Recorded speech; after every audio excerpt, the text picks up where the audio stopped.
Hi, folks. You're with Tacitus today. I think the counter just jumped again. Hi, folks. You're with Tacitus today at your Pushback channel, and thank you for joining this radio live stream. In this essay, I'd like to talk about the touchy subject of respect.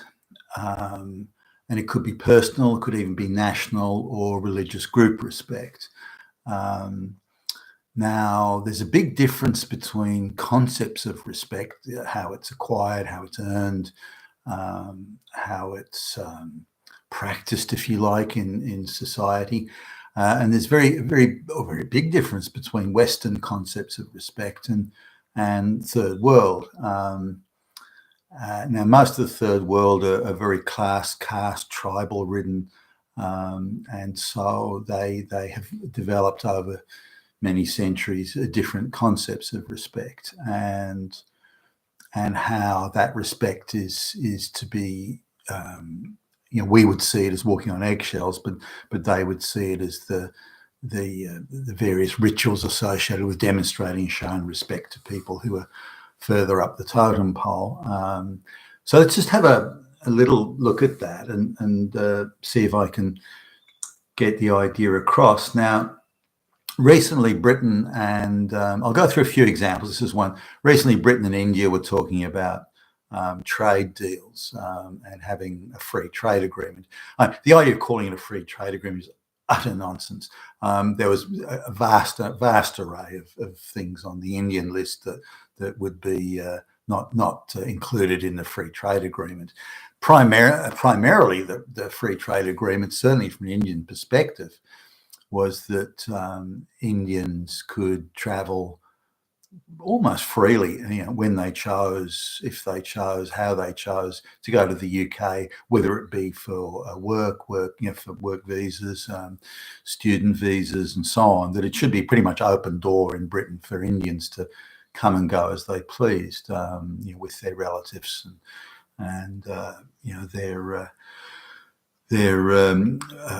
marriages, arranged when children are born and all sorts of things like that. So now I think those things are a disaster for the West. If the wage levels were similar, languages and laws were similar, customs were similar, well, fine, but they're not. There are hundreds upon hundreds of millions of Indians that are busting to get out of that fucking basket case of a country and go somewhere else. So I'll give you an idea of the Indian sort of economy. It's on or about 4 times the entire Indian economy, with 1.4 billion people, is about 4 times bigger than the Australian economy with 25 million people. That'll just give you an idea as to the differential and what a basket case India is. And pretty much all the wealth they have is jobs that were transferred to India through the globalization process because of their cheap labour. But anyway, there's quite a rich elite in India. Maybe 4 or 5% of the population. The Brahmins are at the apex of the Indian social caste system, caste caste system, and they are entitled to respect in their own country. So if, say, you're in India and a Brahmin Indian wants to show you something, and there's a house of someone in the lower caste, the Brahmin will just walk straight into this person's house, not ask, not knock on the door, nothing. They're entitled to walk in there, and the person will see them and realize they're a Brahmin and go, oh, okay, well, you're so superior to me morally and spiritually. Keepers of the knowledge in the ancient Indian customs, that they just accept that the Brahmins can do that. They just walk in.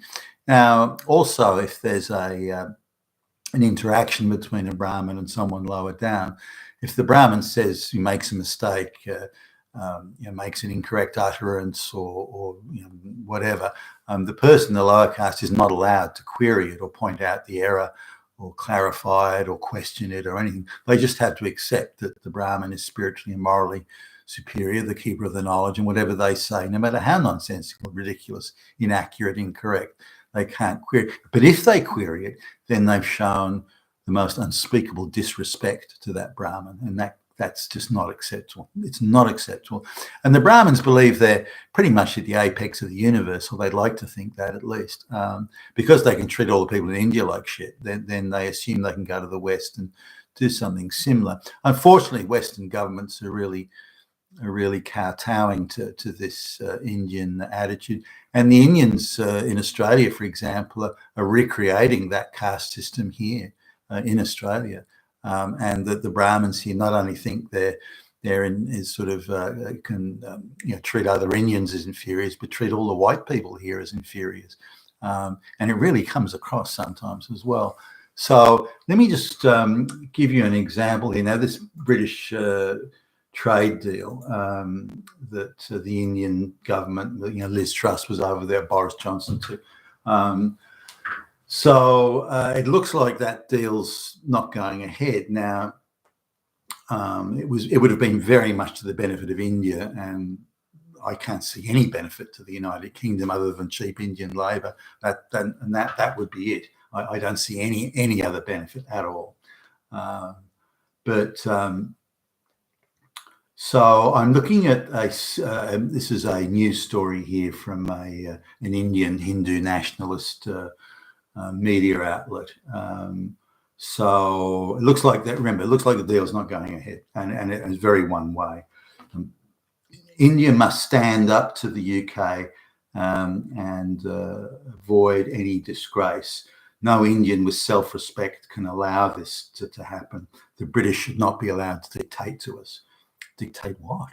The deal doesn't look like it's going ahead, but that's it. What are we talking? Dictating? It's India dictating to Britain, and the damn British should just roll over and take that. That's just how it is. They should show some fucking respect to the superior, morally and spiritually superior Indians, and if they don't, well, they're damn racists.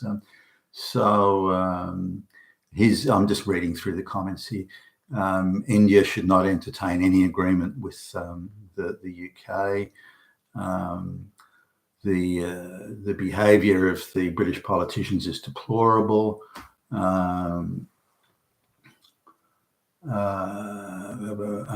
If there were masses of Indians moving to the UK, then maybe the UK would be less inclined to have illegal immigrants coming in. I don't know what it's all about. And the UK would suffer because all these geniuses Indians are not going to go there now. So the UK loses out. I hope they go broke. The UK has fallen so far, and this is just another reason why, because they didn't do a deal with India. Britain is behaving recklessly, and without a deal with India, Britain is going to go nowhere. This is just typical of the white people. They're treacherous, and they just behave this way. And they're going to.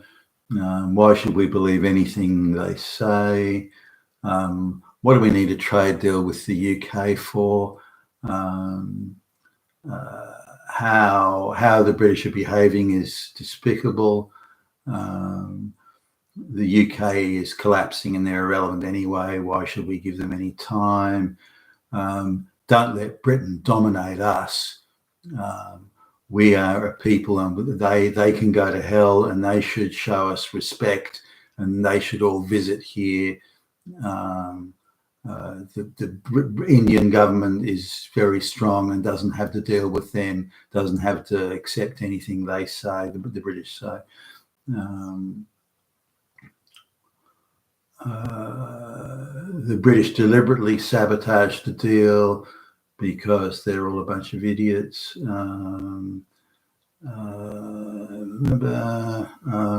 It's outrageous that the British government has genetic Indians there who weren't born in India, has genetic Indians in the government who should be representing India, not the British.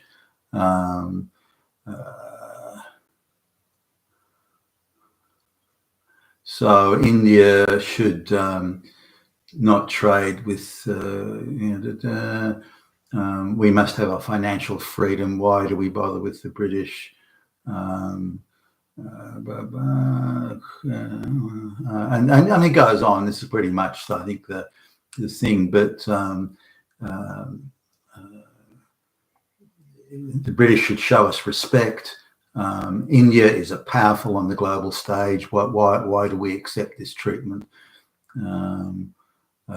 The UK is dependent on us, its former colony, and without us, they're nothing. They stole trillions from us, and they starved Indians to death. Churchill was worse than Stalin or Hitler. I mean, it just goes on and on. There's not a single kind word or a balanced word to be said about Britain. The deal was very one-sided in India's favour, and so it should be. So it should be those damn fucking fascist white people, fucking Hitler. So now, but the message I think is you got through as I was reading through this respect. The British should give us what we want and what we demand, because if they don't, they're disrespecting us because we are morally and spiritually superior to them. Therefore, if they question us, don't do what we want, don't give us what we want, don't allow Indians to freely come and go as they please to Britain, then they're disrespecting our government, they're disrespecting our people, they're disrespecting our nation, they're disrespecting our Prime Minister, and they're disrespecting each individual Indian. And we shouldn't accept that or tolerate it. We're the ones who are the spiritual superiors, not them. Now, just around, in Australia now, there's sort of two recent instances. I think I mentioned before, I look after, as much as I can, an elderly and partially infirm relative, and that includes, picking up medicines at the pharmacy and driving her to the doctors and sitting with her so it's understood what the doctor's telling her, helping her with some of her documents and things like that. And it's hard work at times, but she needs that help and there's no one else to do it. So and I'm happy to do it. So, but I've got an authority to go to the pharmacy and pick up her medication. She can't do it, and so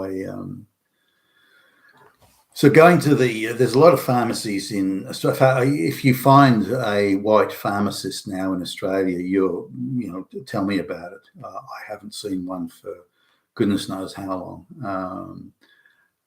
They're all Indian or Chinese now. And a lot of the pharmacies have switched to a franchise model. So they're selling franchises to Indian and Chinese investors, and they're buying up 10, 20, 30, 40, 50 even franchises at a time and then populating them with their own people. So the most of the Indians that you see, they're not born here or didn't arrive here as school-age children or something. They're typically fresh out of India with very thick and mostly regional India, so thick regional accents. So it's a huge scam bringing masses of Indians out here who then bring their whole village and all that sort of stuff. So we're at a pharmacy and there's a guy in front of me and he wants to get some extra. 1 month of extra medication because he's actually doing the same as me, looking after a sick relative. So he wants to get an extra month because he's going to be away and he doesn't want to leave his relative, whoever it is, having to worry about the medication. So, and this is quite legal, quite acceptable, nothing wrong with it at all. Now, there's a small caveat that because there's a lot of medical tourism in Australia, so you get masses of Chinese Indians too that come in and buy bulk, trolley loads in supermarket shopping trolley loads of tablets and pills and medicines and so on, prescription drugs, to take them back to India or China, and this is something that the government's being fairly lukewarm, but they're kind of clamping down, especially where people are getting special discounts because they're supposed to be on a Australian government funded pension or unemployment scheme or something like that, some sort of government benefit or social security. So anyway, the guy just wants an extra month. So the Brahmin woman, it was a woman by the way, decides that in a thick Indian accent, I couldn't understand. I had to really tune my ear, and I've done a lot of business with Indians over the years, so I'm probably better at picking up on what they're saying than others might be. So I listened as it was going on, as it was right in front of me, and so no, you can't do that. There's a policy is that you can't buy more than a certain amount, but it's meant to be for bulk purchasing. The guy wants to buy, instead of one packet of tablets, he wants to buy two for while he's away. So anyway, the Indian woman invokes this thing of I cannot allow you, and the Indians sort of have this affinity with bureaucracy, which is very much part of their backsheesh type culture there, where you quote some sort of arcane rule or law or custom or something, and then the other person then bribes you to go, okay, and you let them through. So it's very much part of their little dance macabre they have on any transaction you try and conduct with an Indian, pretty much, unless you're paying them directly. So she insists no, and then he's getting rather sort of irritated, and so he eventually finds something on his smartphone that writes the policy down. But the issue more was her response. The look on her face was one of so almost, I'd say, outrage, but along the lines of, you have severely disrespected me by questioning me and by pointing out my error. I have spoken. I am the morally superior one. I have spoken. That's it. You're not getting it. And so by pushing back and pointing out her error, he was disrespecting this morally and spiritually superior person, as she would have seen it. And so he had to sort of virtually threaten sort of legal action to get what he wanted, and she most reluctantly, and with a scowl on her face that would have killed someone on sight, agreed to it. So, but it's coming back to this thing of respect. She wanted that I have spoken. That you have to respect me and as your superior, and you're better, and if you don't, then you've committed a moral, spiritual crime. And this is, the Brahmins are bringing this attitude to Australia now. Recently, I go to pharmacies quite a bit for picking up drugs. So the authority to pick up the drugs on the printed form, and people don't usually ask, but on the printed form, there's like a cross in the box that says that's the authority to pick up. But on the print, the printer has marked that the X is a little offset from the box. Only a small amount. It's clearly meant to be for the box, and you can see the rest of it. But the very officious Indian lady said, "Well, no, I can't. I can't accept that. It's the box isn't ticked properly." So I tried to explain it, and I looked up at her as I was pointing it out, and the look on her face was same as the other one. You're disrespecting me, you damn infidel white devil. I know all about you, you fascist Nazi racist. And they say we're fucking prejudiced, Jesus. So I had to stay with it, and so. She sort of finally conceded the point on the great duress, only because I wanted to see her boss. And so then she came back and said, "Oh, too bad it's out of stock." But the look on her face was, "Screw you, fuck you, motherfucker." There was that sort of look. So again, I could go on with instances in, say, post offices and other things like that, where these Brahmins are incredibly officious and very determined to extract every drop of respect they can. Now, they've got no interest in earned respect, that they've worked hard, achieved hard, they've accomplished things, come first in their class at mathematics. So, you know, there's nothing that there's no idea or concept of respect is earned through your achievements. They have it morally and spiritually. They're born with it. They have it in India. You know, there are 50 million odd Brahmins in India, so 1.35 billion people are inferior to them. They come to the West and they've been plied with all these stories about how, you know, they're coming to rescue the West, and they really have that attitude, by the way. And the West are all, you know, racists and this, that, and the next thing. And so they come here pretty much with the same attitude, that they're transplanting their Brahmin attitudes. And because there's so many other Indians here in Australia and in the West generally, they can replicate that caste system here. And so they, within their own Indian community, they can play this moral, spiritual superiority, and everyone else is inferior. And so they become accustomed to it here as a day-to-day part of their lives. And then they start treating the white people in the same way.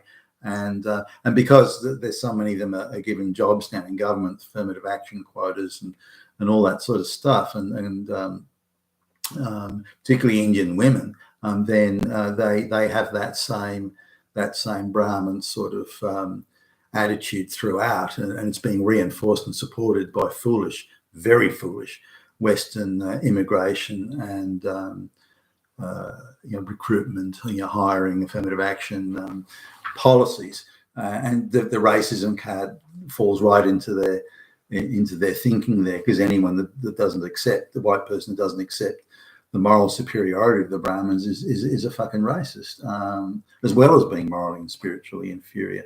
So this is really something that's, I think, going to have an effect and reshape society. And also when you know, Rishi Sunak, again, who's genetically Indian, I don't think he was born there, the fact that he didn't get the prime ministership in Britain is again, it wasn't just that he didn't get it, it was disrespect to India, disrespect to the Brahmins, disrespect to Hindu nationalism. It's fucking disrespect, and it's just unacceptable.